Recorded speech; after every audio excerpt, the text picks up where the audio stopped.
Okay, Japan turn 7 is going to purchase 3 tanks for 18 IPCs, a discounted transport for 6 IPCs, and then with the last 20 IPCs, 2 artillery and 4 infantry. They will be declaring a series of attacks. First one, they're going to come into Sakha with 2 infantry and 2 artillery from a Moor, 2 fighters and a tactical bomber from the aircraft carrier Hiryu, and 1 strategic bomber from Japan. They will be coming into Johor from Manchuria with a tank. They will be supporting that attack with an artillery that is going to be on the transport, and they will also be supporting that attack with a battleship offshore shot. They'll be coming into Shantung with an infantry and an artillery from Japan on this transport, and they will be supporting that attack with an offshore shot from that cruiser. They will be attacking Anhui with an infantry and a tank from Kiangsu. They will be attacking Kiangsi with an mech infantry and a tank from Kiangsu. And they will be attacking, this is an air attack only, on Shahar with 2 fighters and 2 tactical bombers. In addition, down in C-Zone 20, one of the destroyers is going to go down to C-Zone 43 and sink the American transport. Lastly, a transport from C-Zone 6 will pick up 1 infantry from Japan and take Hawaii. There's only an anti-aircraft there, so they will be taking that territory. So let me tidy all this up and we'll start rolling some dice.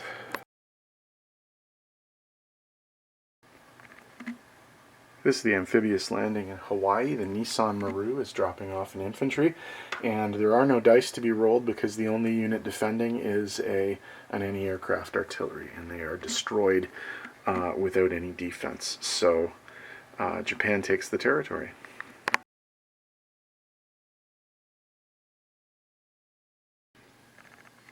Battle for Sakha.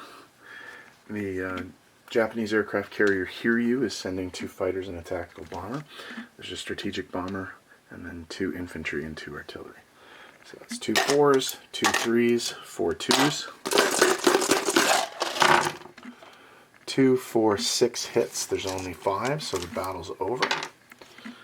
Let's see what the Russians can do in response. Not much. 1 casualty. So Japan takes the territory with only 1 infantry casualty.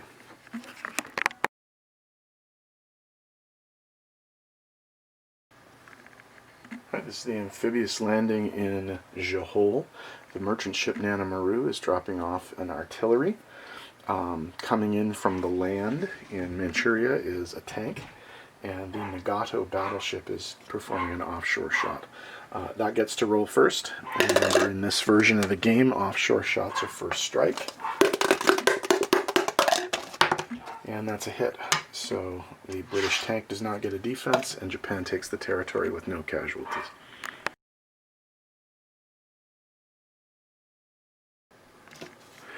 Okay, the amphibious landing in Shantung. The Osaka Maru is dropping off an infantry and an artillery. The Mogami cruiser is doing an offshore shot, and there's also a strategic bomber from Japan. Offshore shot goes first and hits. So the mechanized infantry does not get a defense, and Japan takes the territory with no casualties.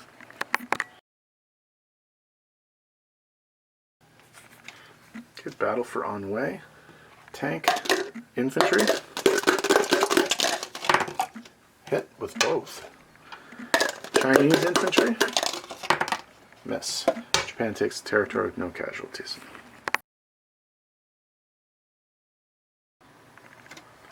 Battle for Kiangsi. Tank, mech. Hit. Chinese infantry. Miss. Japan takes territory with no casualties.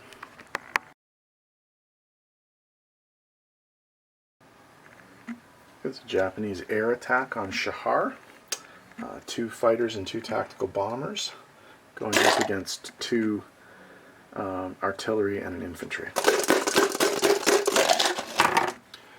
2 hits, so that's 1 infantry and 1 artillery.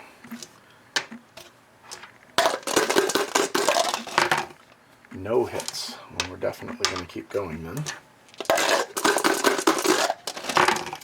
1 hit, that's all they needed. Miss. So the area is cleared, but of course the Japanese do not capture the territory because they had no ground troops there, but all of the Chinese units have been destroyed.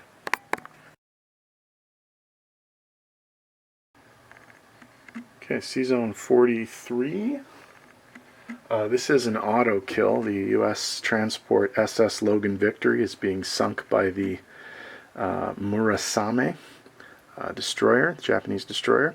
So the C-Zone is now cleared, and Japan is now convoying Borneo.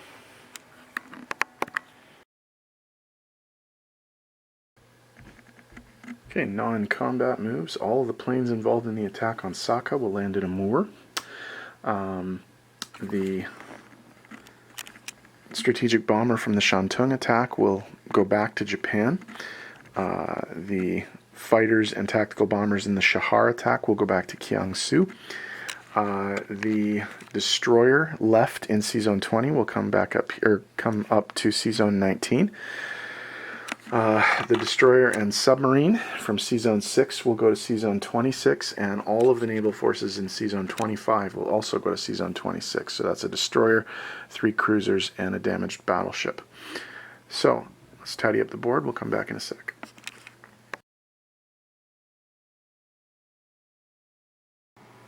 Placement of new units: 3 tanks in Kiangsu. 4 infantry, 2 artillery in Japan, and a transport in C-Zone 6. Let's adjust the income. They're going to take 1 IPC from Russia for Sakha, and the rest is going to come from Japan. So that's Johol,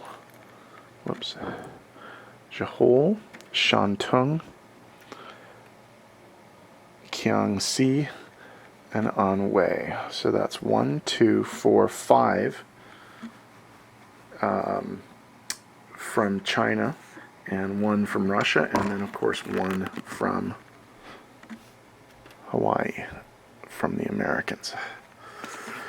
Okay, so that's 7 IPs, or 7, 22 to 29. The Pacific Americans go down from 17 to 16. The Chinese go down 5 from 17 to 12. And the Russians go down 1 from 40 to 39.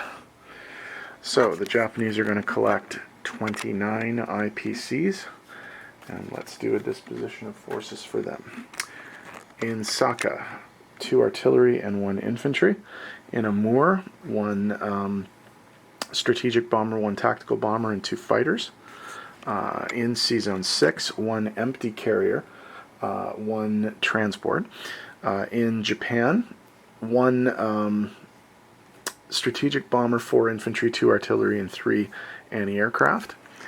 In Johol, 1 artillery and 1 tank. In Anhui, 1 infantry and 1 tank. In Shantung, 1 artillery and 1 infantry. In Kiangsu, 3 tanks, 2 tactical bombers, and 2 fighters. In Kiangsi, a tank and a mechanized infantry. In C-Zone 19, 2 transports, 1 destroyer, 1 cruiser, and 1 battleship. In C-Zone 43, convoying Borneo, there's a destroyer. And then over there in Hawaii, there is a single infantry, and in C-Zone 26, there is a damaged battleship. There are 3 cruisers, 2 destroyers, and a submarine, along with a transport. And then in the Carolines, there's an infantry and AA gun. The Americans and the Chinese are up next. We'll see what they can do. against these new threats, and so that'll be the next turn.